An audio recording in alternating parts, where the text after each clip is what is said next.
Noirceur abyssale, avec la voix de Julie Lawrence pour le personnage de Blanche et Mathis Lawrence pour la narration. Une fiction auditive écrite et enregistrée par Nosco Ragad, pour leur inspirer librement d'après les 10 petits nègres d'Agatha Christie.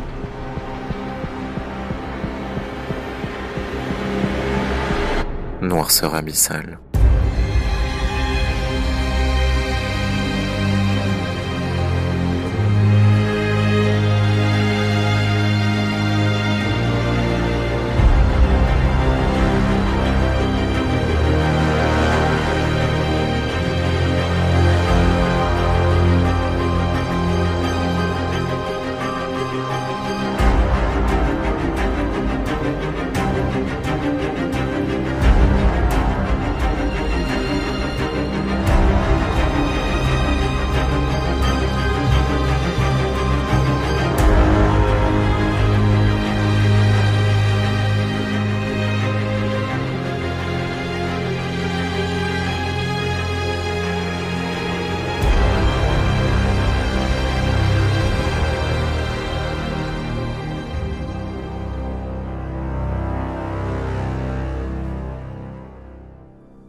« 22 juillet 1939.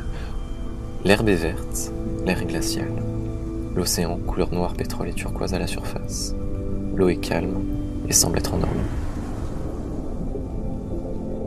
Une personne est sous l'eau. Nicolas, désorienté parmi les algues et les rayons du soleil, traverse l'eau. Il est paralysé, sur le dos, perdu dans ses pensées, les yeux rivés vers le ciel. Il est dans un état de sidération. Nicolas semble planer, le temps semble être au ralenti. Il se laisse couler lentement. Puis quelques secondes après... Christophe, Eva, Bastien. Christophe, Eva, Bastien.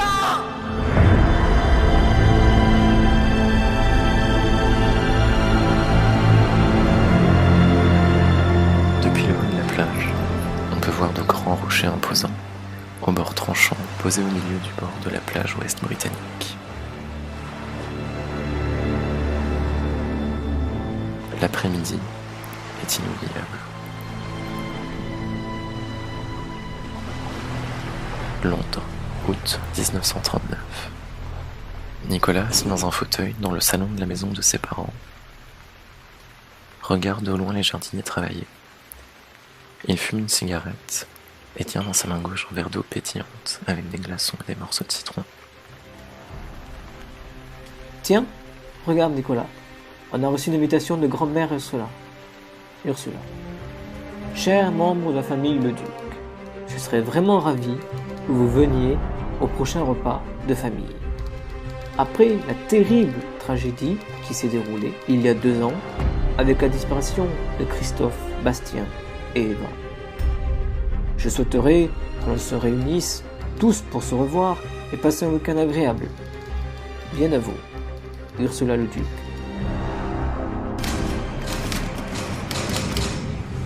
Deux semaines plus tard, un chauffeur dépose le père et le fils à la gare. Quelques minutes après, le train s'éloigne de la station, émet les pleins feux, puis s'en va vers le château du Wellington Hall, Nottingham.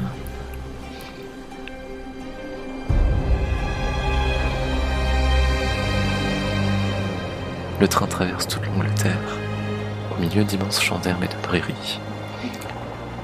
Jean le Duc est perplexe. À quoi doivent-ils s'attendre à ce repas de famille? Pourquoi de façon si soudaine, si précipitée?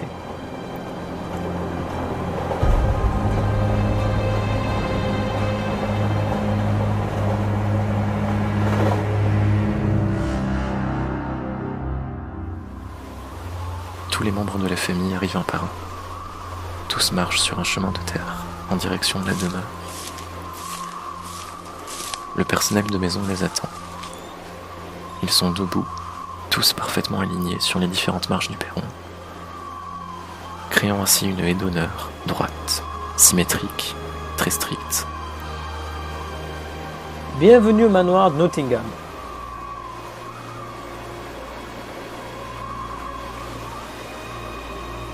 C'est Monsieur Ladois avec sa voix rauque et très grave. Il est le chef, un visage sombre et très marqué par le temps, un regard perçant, des lèvres fines et un sourire quasiment inexistant. Ses cheveux sont peignés et tenus avec du gel les faisant briller. Il incarne l'autorité et la froideur. Tous finissent d'arriver et se rapprochent du bâtiment du Lugo.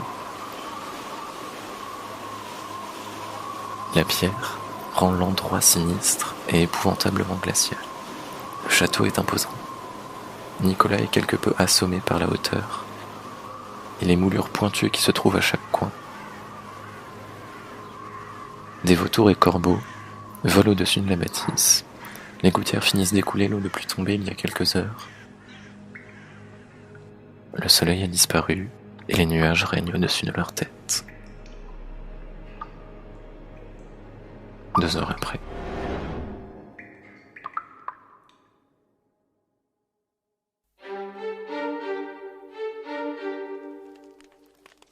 Pour une fois, vous êtes tous là. Un silence règne dans la salle à manger. Tous les invités sont assis autour d'une immense table ovale. 22 très exactement. Oui, pour une fois, nous sommes tous là. Blanche est l'aînée des Leduc. Mariée à Philippe, ses 3 enfants sont morts noyés.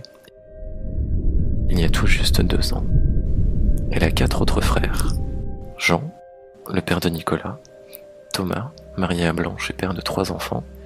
Julie, Anne et Mathieu. Le frère Hugo, marié à Lisa.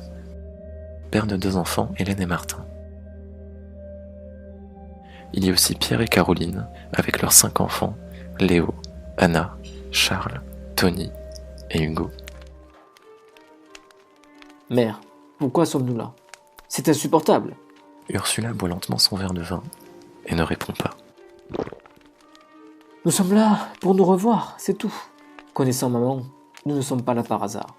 Hugo, peut-être pour parler et partager l'héritage. Blanche et Jean. Hugo, arrête. Oh, arrête, s'il te plaît. Ben quoi? On attend tout ça ici, dans cette famille. L'héritage. Ne parle pas comme ça, je t'en prie. Il y a des enfants ici. Un silence accablant se fit dans la pièce. Puisque c'est comme ça, je m'en vais. Hugo se lève, quitte la salle et part dans la cuisine. C'est comme ça que je vous aime, les enfants. Quand vous déclarez tous chacun votre amour pour moi. Personne ne m'aime ici, et je le sais. Si, mamie, moi je t'aime. Ursula sourit à la jeune petite fille. Toute la table sourit également. Une servante arrive et pose un plat de fruits de mer au centre de la table et sert l'assiette d'Ursula ainsi que les invités. Où en est la police? Un silence glacial se fait de nouveau. La police n'a rien trouvé. L'autopsie a montré que les enfants s'étaient baignés après le repas et qu'ils ont manqué de prudence. Ursula mange une huître. Je suis vraiment meurtri par ce qui est arrivé à Christophe, Bastien et Eva. Si nous avions été plus prudents, cela ne serait jamais arrivé. Ursula en est à sa 8e huître. Eh bien, je vais vous le dire. Je pense que la mort de ces petits-enfants n'est pas un hasard. Ursula commence à avoir des palpitations. Je vous ai tous réunis pour vous faire passer un interrogatoire par le commissaire Le Mans, qui sera là dès demain matin pour trouver le coupable de ce meurtre. Mais, maman, que dis-tu? Mais quelle est cette horrible accusation? Ursula commence à s'étouffer. Maman? Maman? Mais elle s'étouffe! Elle s'étouffe! Tout le monde se lève et aide Ursula à recracher le morceau. Ursula devient toute rouge, les yeux figés, la gorge serrée. Ses mains tremblent terriblement et son cœur bat tellement fort que cela l'empêche de respirer. Ursula tombe en avant de sa chaise, table au bord de la table sur la tempe gauche et s'écroule par terre. Morte.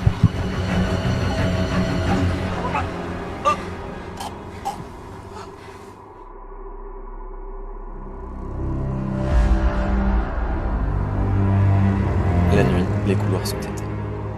Le vent se fracasse toujours aussi brusquement contre les fenêtres. Les couloirs sont gigantesques.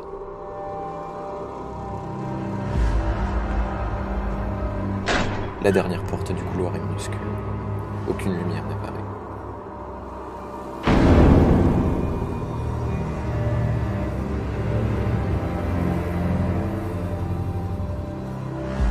Personne du château ne se lève. Tout le monde dort dans son lit, bien à l'abri du froid parcourant les couloirs.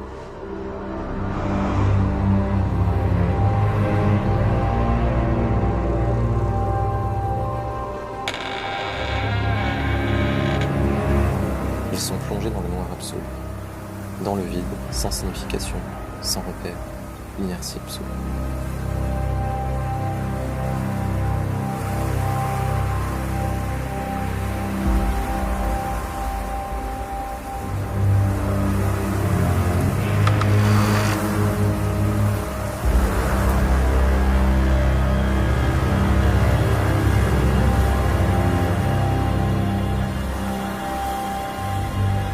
Les couloirs sont terrifiants. Des craquements se font entendre dans les chambres.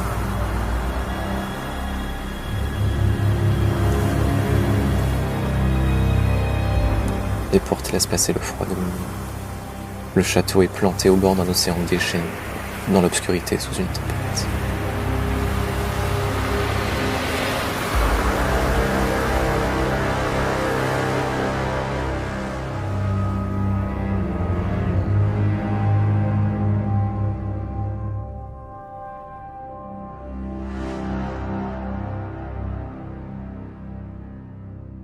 Le lendemain matin, à 10h, le commissaire Lemand arrive et commence l'enquête inattendue sur la mort d'Ursula.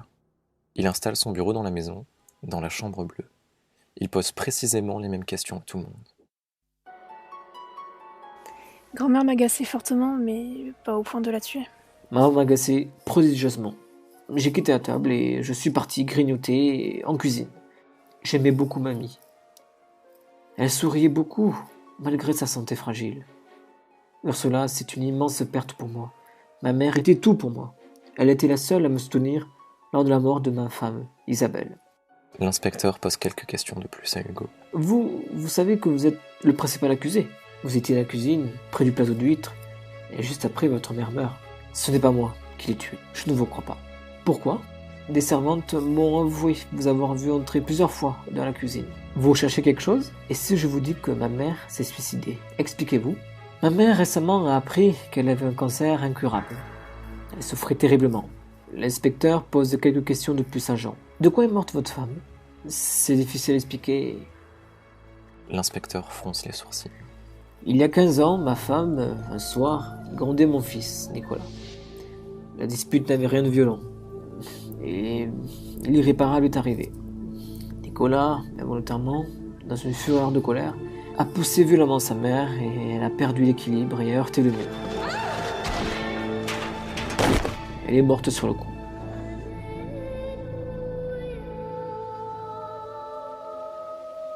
L'inspecteur sortit un mouchoir de sa poche et le proposa à Jean. Nicolas n'a jamais été condamné. À 7 ans, on n'est pas encore tout à fait conscient de ce genre d'acte. C'est un accident. Effectivement, je me rappelle maintenant de cette terrible affaire. Mais Nicolas a-t-il des pulsions comme celle-ci encore aujourd'hui ? Non, depuis ce jour, c'est un enfant rongé par le remords et il est devenu très calme. Il a appris à contrôler ses émotions et à réfléchir à ses actes. Pensez-vous qu'il aurait tué votre mère ? Non, en aucun cas. Nicolas l'aimait de tout son cœur. Il n'y avait aucune source de conflit entre elle et lui. L'inspecteur pose quelques questions de plus à Blanche. Tout à l'heure, vous me disiez que votre mère vous a tous réunis pour vous parler de sujets très sensibles. La mort de ses neveux. Oui, avant de mourir, elle nous a avoué cela. Cela ne vous a pas paru bizarre ? Si, complètement. Elle était persuadée que mes enfants avaient reçu l'ordre par quelqu'un d'autre d'aller se baigner. Lemand ne comprend pas et fronce les sourcils. Qui leur a dit d'aller se baigner ? À ce moment, Blanche se pose aussi la question. Vos enfants, en effet, se sont noyés. Et qui a retrouvé en premier leur corps ? C'est Jean, mon frère, qui est arrivé en premier sur le bord de la plage.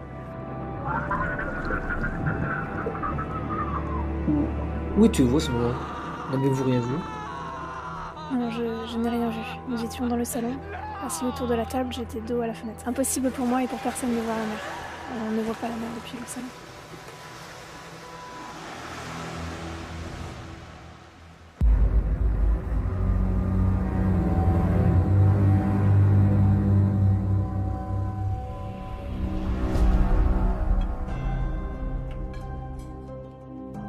Le lendemain matin, à 11h, l'inspecteur met en garde à vue Hugo. À midi, il reçoit une lettre du médecin d'Ursula. La lettre confirme bien ce qu'avait dit Hugo la veille. Depuis quelque temps, une santé fragile et elle était déjà condamnée à mourir dans la souffrance. Son cancer se propage trop rapidement.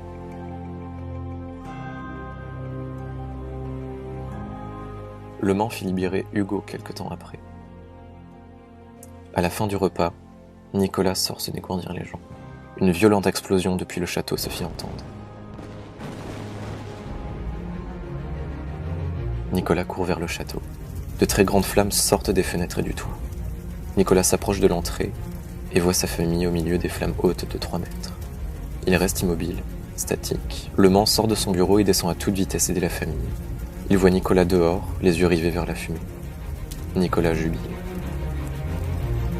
S'approche d'une des fenêtres brisées et tend son bras à Nicolas pour que le jeune homme l'aide à sortir d'entre ces flammes.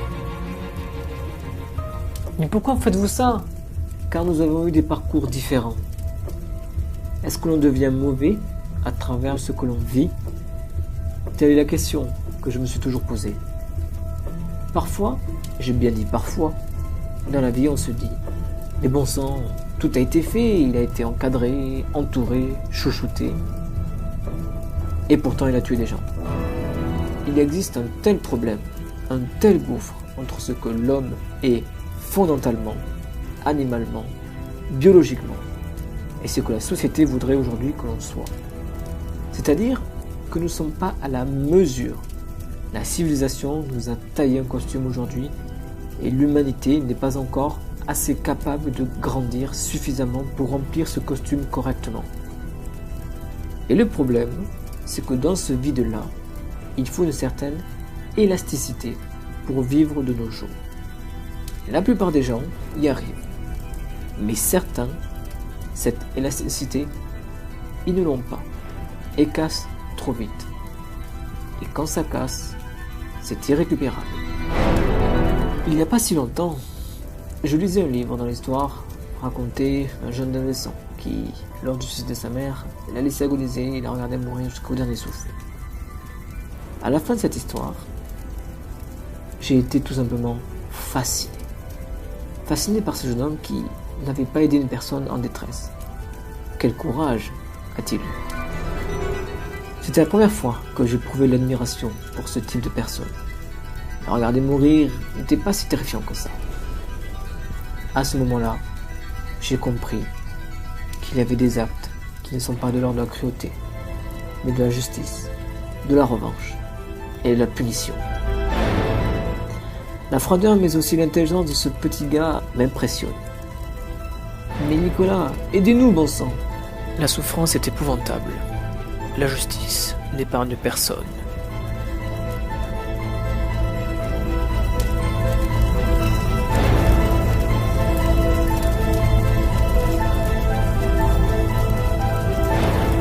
Nicolas, Nicolas, vous ne pensez pas ce que vous dites. Vous êtes un homme bon, moral. Moral? Peut-être qu'il y a quelque chose de ça. Ce qui me désespère, c'est que les personnes qui veulent faire du bien sur cette terre ne sont jamais écoutées. À ce moment, l'inspecteur voit sur le visage de Nicolas un sourire net. Nicolas sourit avec joie. Le Mans comprend que Nicolas ne l'aidera pas et qu'il contemplera leur mort. Soudainement, le toit s'effondre et ensevelit la famille au milieu des flammes.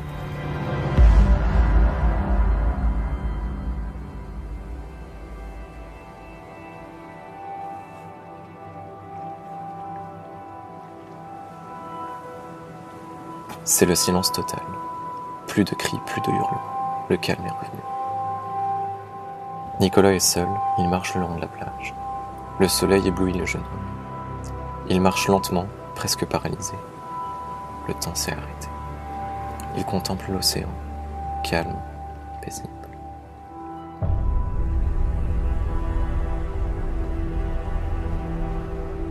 Elle, au moins, ne se soucie de rien.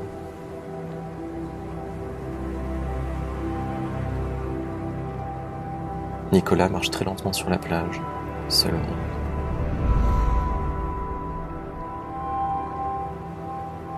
À cet instant précis, il semble être perdu dans un rêve suspendu. Nicolas s'approche lentement et marche près de l'eau, et lentement se laisse aller dans l'eau sans aucun mouvement brusque. Il nage lentement. Le silence est tout simplement sublime. Même le vent s'est arrêté. Nicolas semble être endormi. Tout est au ralenti. Un mouvement indescriptible, tel un état hypnotique. Il fait quelques mouvements de bras inconsciemment et commence peu à peu à se souvenir de la vérité sur cet après-midi avec ses cousins. 2 ans plus tôt, au château familial, à la fin du repas, 16h. Venez, on va se baigner. Mais Nicolas, maman a dit qu'on ne devait pas s'approcher de l'eau. On ne sait pas nager. Il n'y a que toi dans la famille qui sait le faire. Faites-moi confiance. Tous longent le haut de la plage par un petit chemin. Les ados de 17 et 11 ans regardent avec émerveillement le sable couleur or et l'écume des vagues. Nicolas est avec eux et les tient par la main. L'après-midi est inoubliable, le soleil les éblouit. Bon, vous êtes prêts? On fait la course?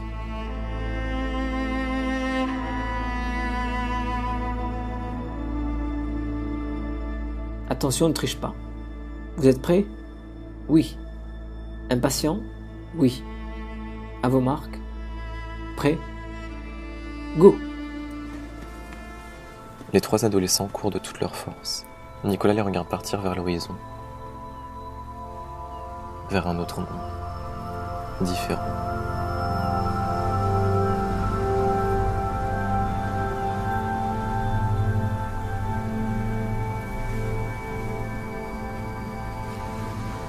Là où tout est mieux et tout est calme.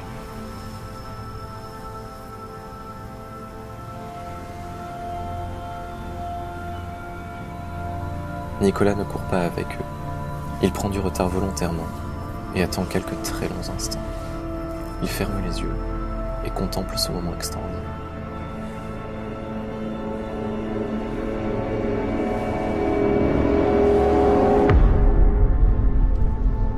Quelques minutes après, Nicolas est dans l'eau.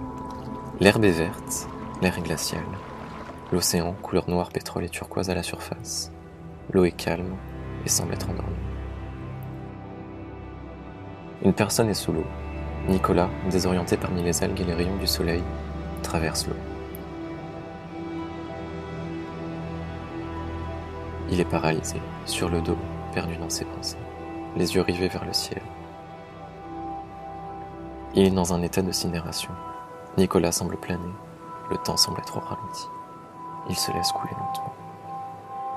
Puis quelques secondes après, il se retourne et part en direction du château. Arrivé au château, Nicolas arrive en courant, tout trempé. Toute la famille se retourne, affolée par l'état de Nicolas. Qu'est-ce que tu fais tout mouillé? Vous êtes baignés sans notre autorisation? Christophe, Bastien et Eva sont dans l'eau. Et que font-ils dans l'océan? Ils sont dans l'eau. Ils se noient. La mère des cousins de Nicolas hurle, horrifiée, et se lève de terre, les mains sur son visage. Tous les adultes se lèvent en un seul mouvement et courent le plus vite possible vers l'eau.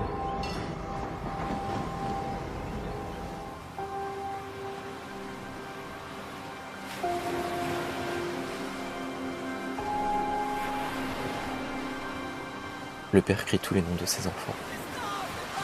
Il n'y a aucun mot pour décrire la situation. Les parents aperçoivent les 4 corps flotter à la surface de l'eau. Nicolas, immobile, sans aucune réaction, contemple et reste spectateur de cette scène.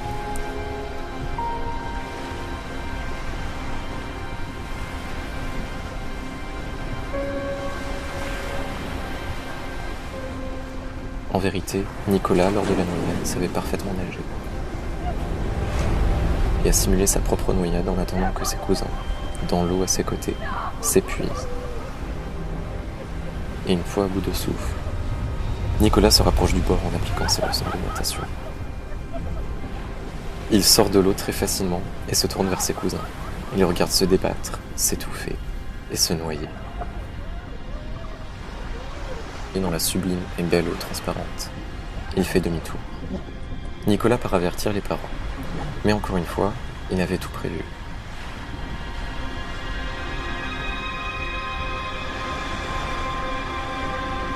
Le temps qu'il mettra pour rejoindre le château sera suffisant pour que ses cousins n'aient aucune chance de s'en sortir.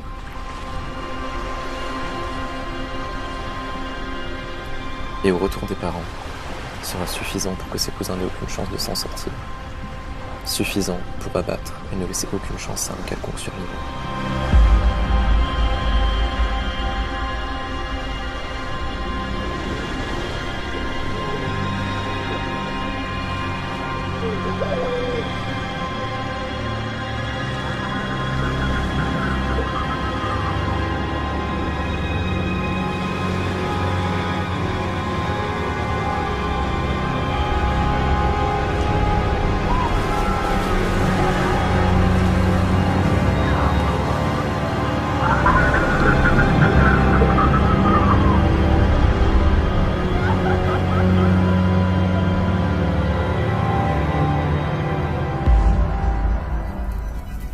Au Woolton Hall, la maison brûle toujours et les premiers corps carbonisés sont visibles. Un camion de pompiers s'arrête non loin de la côte. Le camion de pompiers où est assis Nicolas s'en va peu à peu. Ce dernier, les yeux rivés sur le château avec ses dernières flammes, regarde et regarde encore, en se remémorant toutes ces vérités. Nicolas esquive un petit sourire malicieux. De réussite à passer entre les mailles de la justice. 3 fois, Nicolas regarde et sourit encore. Et encore de toute cette histoire. S'en allant, libre et considéré comme victime rescapée de cet incendie. Nicolas s'en va, les yeux rivés sur le château. Dans son regard, les dernières flammes du château se reflètent dans les magiques beaux yeux bleus de ce jeune garçon.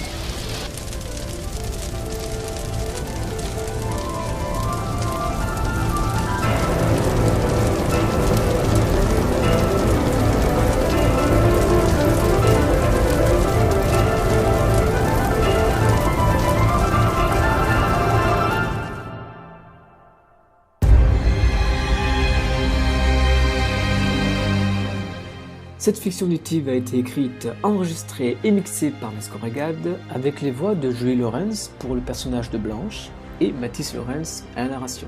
Merci infiniment à vous deux, les amis.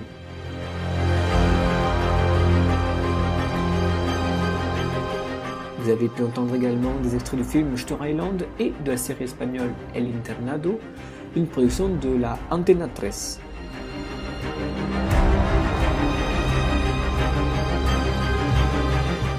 Et de la mini-série And Then There Were None, une production de la BBC One. Merci pour votre écoute, à très bientôt.